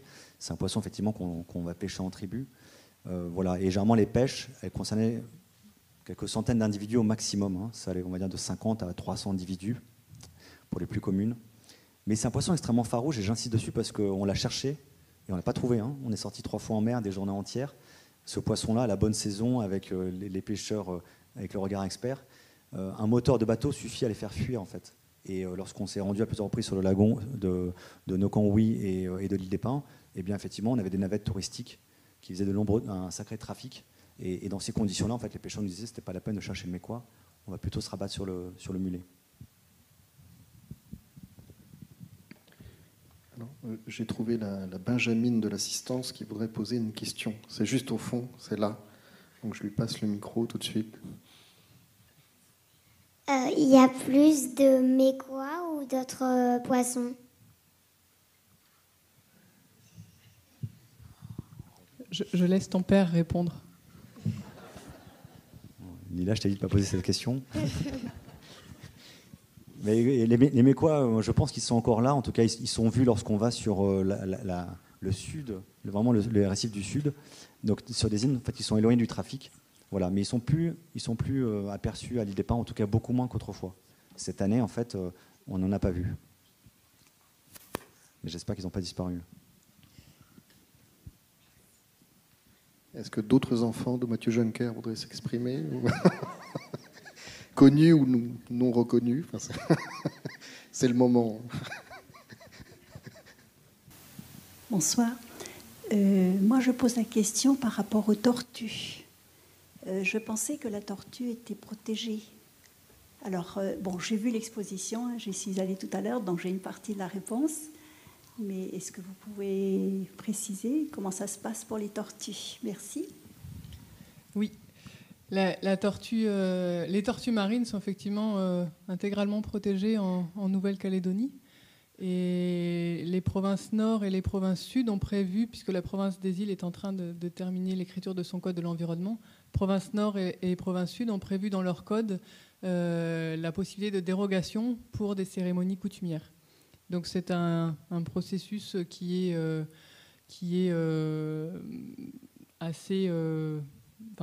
assez clair, dans le sens où tout responsable d'une pêche doit faire une demande écrite à la province. Il y a des gens ici d'ailleurs qui la reçoivent. Et ensuite, il y a une réflexion sur la légitimité de cette demande. Et en particulier, si c'est pour un mariage, si c'est pour un deuil, si c'est pour la fête de l'Igname, c'est généralement des autorisations qui sont données. Et là, actuellement, la province sud réfléchit aussi à affiner son texte par rapport à cette demande de dérogation. Donc voilà, c'est un nombre réduit de tortues qui est autorisé. Après, il y a bien sûr d'autres pêches, comme pour toutes les ressources marines, il y a toujours des gens qui font sans faire les demandes. Mais c'est en tout cas un protocole. Et le fait que ce soit ouvert, ça arrive dans d'autres pays, mais c'est pas non plus très très fréquent. Et c'est au moins, et c'est ça qui est apprécié aussi, c'est une reconnaissance du fait qu'il y a un statut spécial de cette espèce-là pour les Kanaks. Et donc, voilà, c'est comme ça que cela fonctionne. Donc, je ne sais pas si ça vous éclaire un petit peu plus que ce qu'il y avait dans l'exposition. Chaque année. Alors, chaque année, il y a déjà la fête de l'Igname, qui est dans les tribus du Sud, en tout cas, presque toutes les tribus demandent une ou deux ou trois ou 8 tortues selon les endroits. L'île des Pins, par exemple, c'est souvent parce qu'il y a 8 tribus en fait sur place et ils fêtent ensemble. Et ensuite, au fur et à mesure de l'année, s'il y a des mariages particuliers d'importance, s'il y a des retraits de deuil, il va y avoir des demandes qui sont normalement censées arriver suffisamment en avance pour qu'il y ait le temps de donner cette autorisation. Voilà. Mais c'est quelque chose qui est assez difficile. D'abord, la mise en place de la règle a mis un petit peu du temps pour être bien comprise par les gens qui en faisaient les demandes, et quelles étaient les normes. La gendarmerie peut venir vérifier. Enfin, il y a plein de malentendus qui se sont créés autour et qui font qu'aujourd'hui, il y a une réflexion intégrant l'aire coutumière, les aires coutumières et la province là pour réfléchir à mieux ajuster, on va dire, cette réglementation. Et peut-être que quelqu'un dans la salle voudra compléter ce que je viens de dire. Il me sourit. Voilà.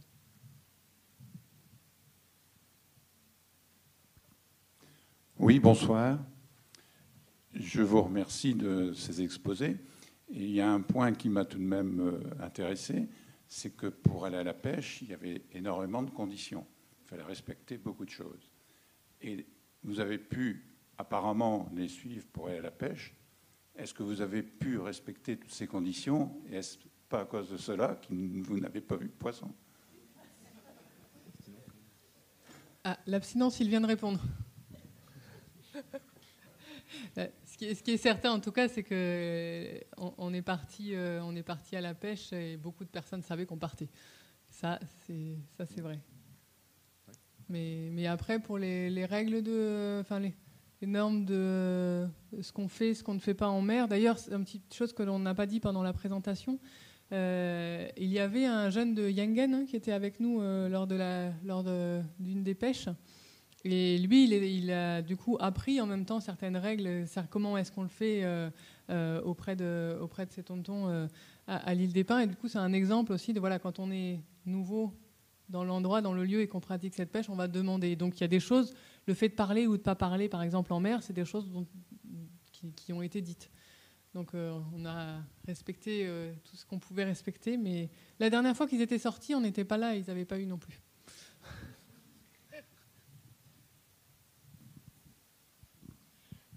Vous avez parlé du problème du tourisme, mais vous n'êtes pas attendu dessus, mais moi je vous le pose quand même, parce que moi je viens d'une autre île et effectivement le poisson est rare un peu partout, et chez moi on dit on va pêcher au Miquelon. C'est pas un Miquelon au Canada, mais enfin un Miquelon pour dire qu'on va très loin parce qu'il n'y a pas de poisson.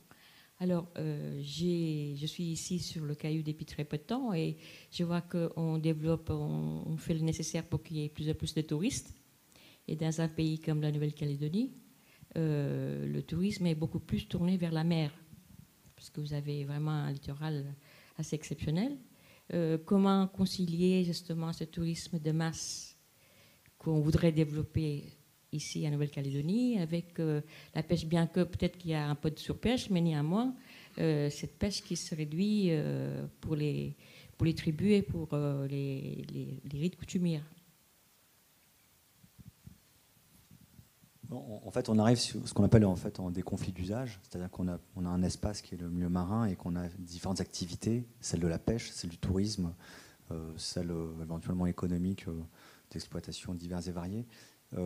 L'île des Pins, ils ont trouvé une solution relativement radicale, puisque c'est de dire l'atoll de Nokonwi, au 31 décembre 2017, on le ferme.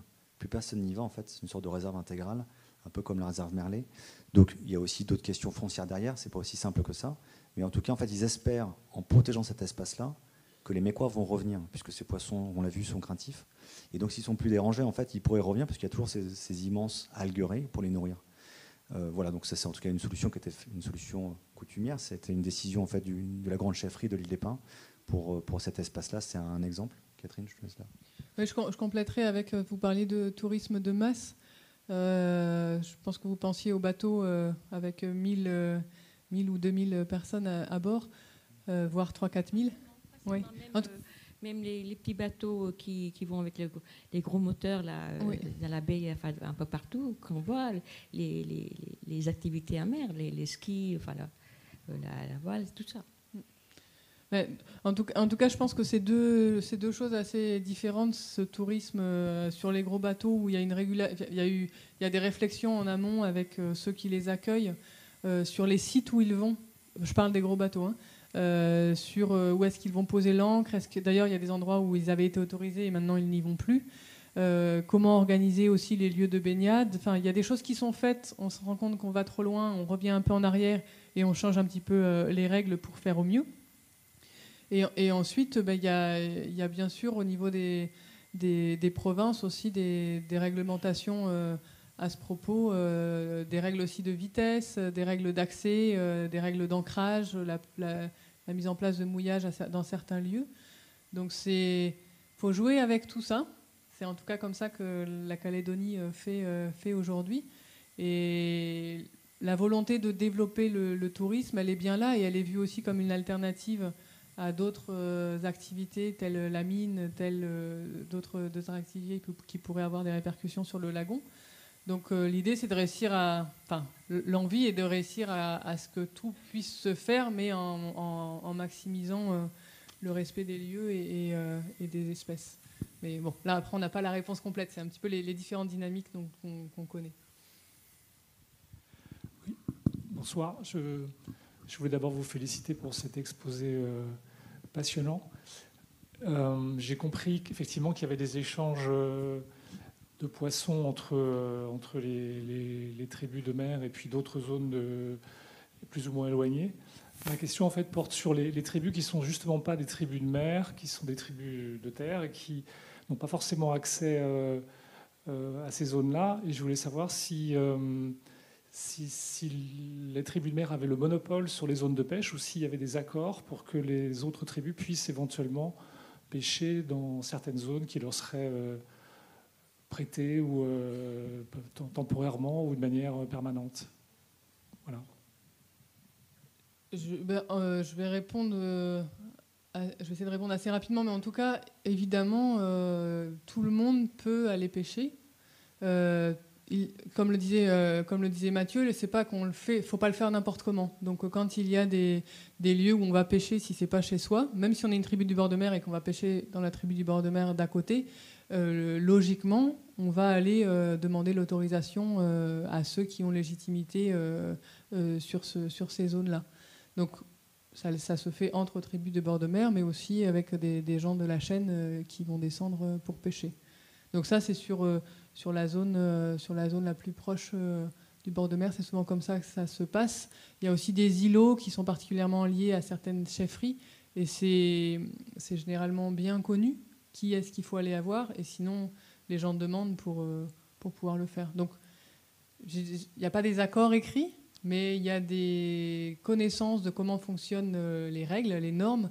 Et puis après, il y a des alliances entre les clans aussi par les mariages, par le fait d'être lié à telle ou telle tribu de bord de mer. On va plus préférentiellement aller sur ces zones-là. Voilà, c'est un peu une réponse rapide, peut-être caricaturale, parce que c'est pas facile d'aller dans le détail, mais en tout cas, le lagon est ouvert aux gens, à tous, je dirais. Je sais pas si d'autres avaient des compléments à amener, et si je réponds bien à votre question. C'est clair.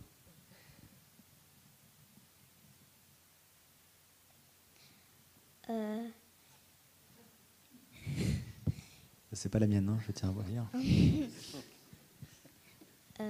Est-ce que les requins de récif sont protégés ou ils sont pêchés?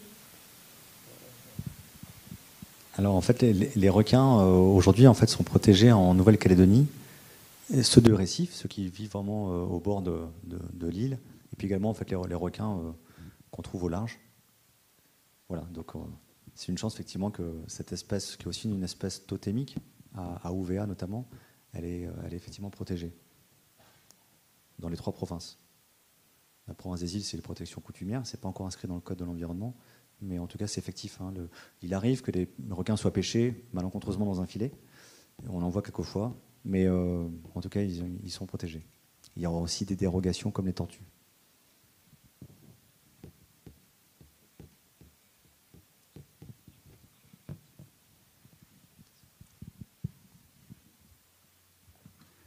Bonsoir et merci pour vraiment c'est passionnant.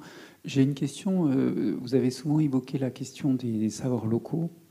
Moi, je fais des enquêtes aussi depuis pas mal d'années en Calédonie, depuis plus de 25 ans, et je remarque quand même que les savoirs locaux, il y a une érosion très forte dans un certain nombre de domaines, en particulier tout ce qui concerne les repères en mer, c'est-à-dire il y a 25 ans, dans la baie de Dokin, par exemple, au nord de Lifou, on avait 200 noms, 200 toponymes, rien que pour dénommer les patates de corail qu'il y avait dans la baie.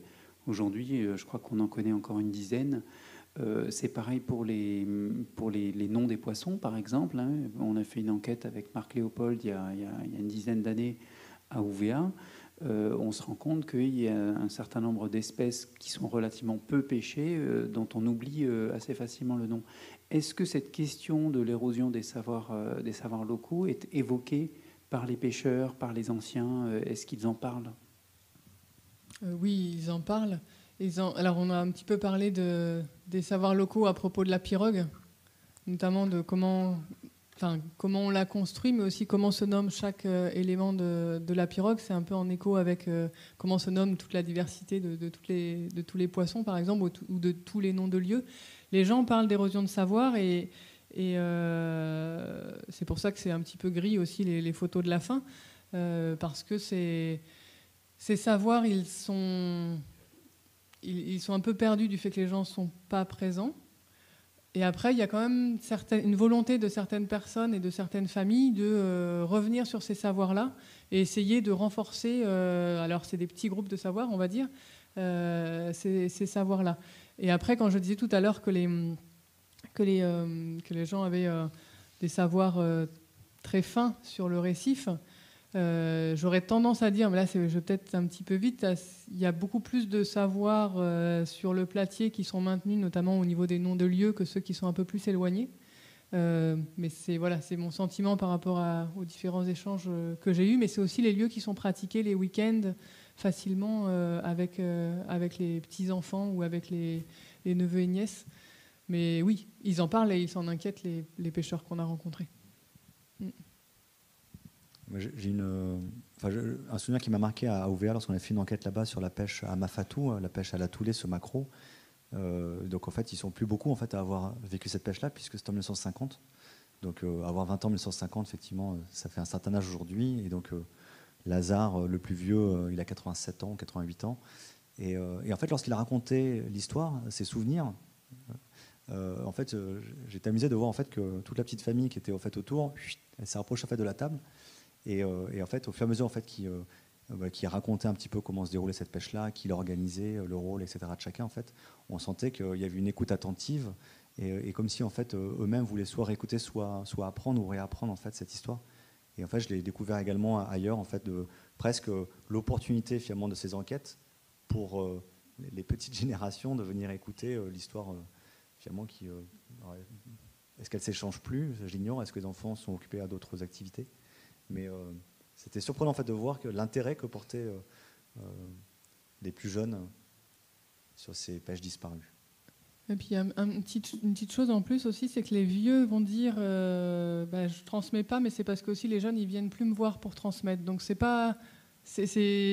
y a une attente qui est l'impulsion des deux côtés, et ça c'est quelque chose qui est intéressant à remarquer. Et du coup ces moments-là ils créent ce dialogue-là qui n'avait pas été impulsé ni par l'un ni par l'autre, alors qu'avant ça se faisait plus habituellement.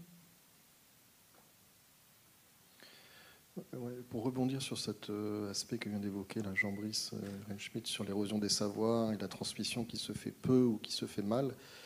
Alors on l'a cité tout à l'heure, le département Recherche Patrimoine fait des enquêtes de terrain. Beaucoup ont été faites dans le Nord, mais d'autres évidemment à l'île des Pins ou à Bélep. Et il y a quand même une masse d'informations qui sont disponibles désormais sur le catalogue que j'évoquais tout à l'heure. Hein. Donc quand vous faites adck.nc, catalogue de la médiathèque et publications multimédia, vous pouvez entendre les langues.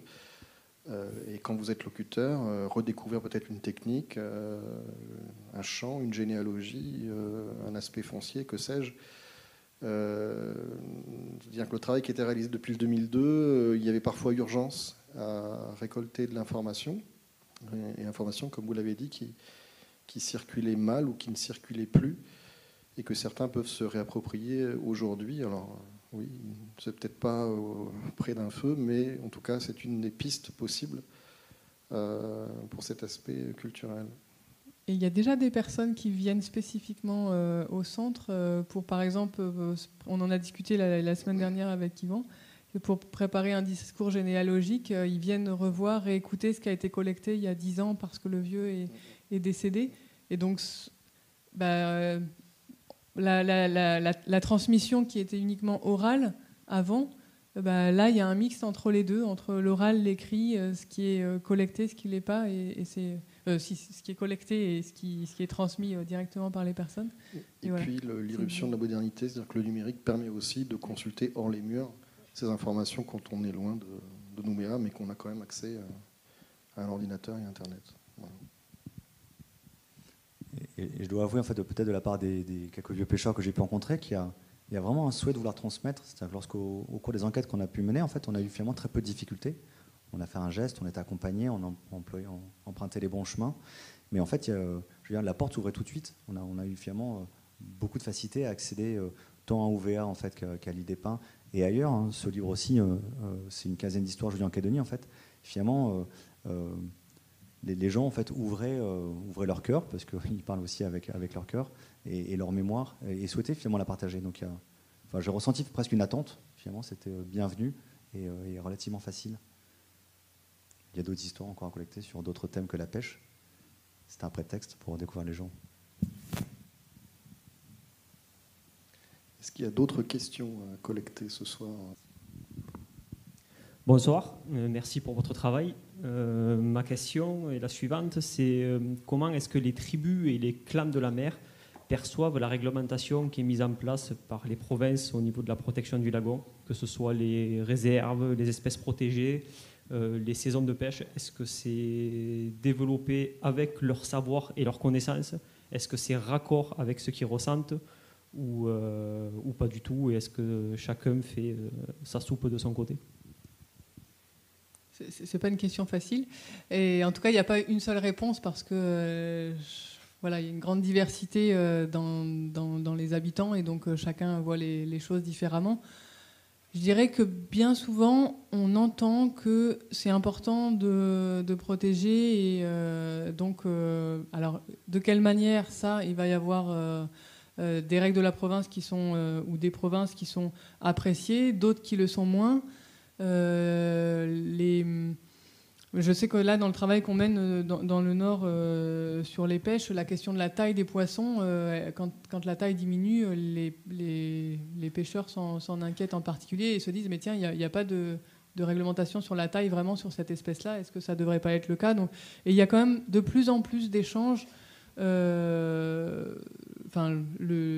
codes de l'environnement, ils évoluent aussi. Donc s'il y a eu des choses qui ont été faites sans qu'il y ait du tout consultation ou connaissance des pratiques et des savoirs locaux à un moment, et des savoirs locaux, pardon, il y a aussi certaines réglementations qui sont réfléchies aujourd'hui à l'aune des savoirs qui sont collectés. Et donc ça, on l'a dans les deux provinces de la Grande Terre et en province des Îles. Le Code de l'environnement, donc lui, il est récent, donc il a aussi eu l'opportunité de voir l'expérience des autres codes et du coup de travailler un petit peu autrement sur certains points.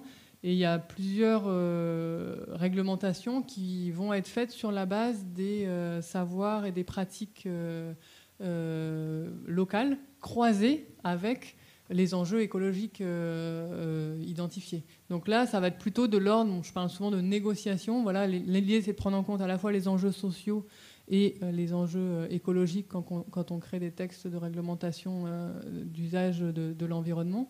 Et c'est des choses qui existent dans tous les codes de l'environnement en Calédonie, et là, qui sont vraiment très, très fortement mis en avant dans la constitution du Code de la province des îles Loyauté. Je rajouterais juste que je pense que les gestionnaires sont convaincus qu'une réglementation où il n'y a pas une concertation en amont, elle est peut-être appliquée, mais elle n'est pas respectée en fait. Il faut vraiment effectivement qu'il y ait une appropriation de cette réglementation-là pour que finalement elle soit efficace. Donc, en tout cas, je pense qu'à l'usage, en fait, on montre que ce qui a été fait peut-être trop rapidement ou sans qu'on se concerte avec tout le monde, en fait, marche pas forcément pour le mieux.